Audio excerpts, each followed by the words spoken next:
Both protesters and the governor do agree on one thing. It is time for the Forrest bus to find a new home. And as we wait to find out what happens next, News Channel 5's Matthew Torres went to where that new home could be.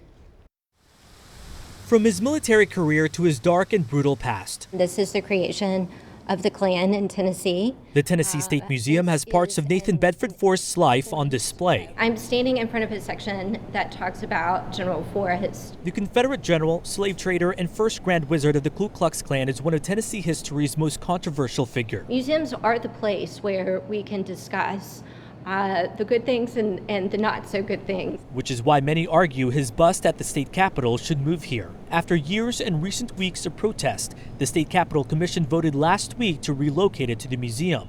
But it's now up to the Historical Commission whether that's going to happen or not. We've started the conversation, but we haven't started to formalize that process yet. We truly want to wait for the Tennessee Historical Commission. And if the Tennessee Historical Commission does approve moving the bus, the museum says it will require input, not just from folks from the museum, but outside historians as well. We would engage scholars at universities across the state, historians, and look at it in terms of the visitor. Executive Director Ashley Howell says historical context is key.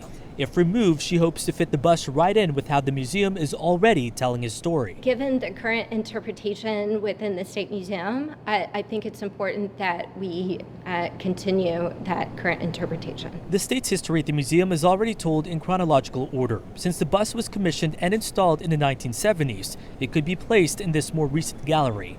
But for now, Howell says it's still too early to tell. It could take months to learn the final vote. Matthew Torres, News Channel 5. Thanks, Matthew. The Tennessee Black Caucus of State Legislators expressed concerns the bust would be designated as a hero if moved. Howell says those concerns will be part of the discussion.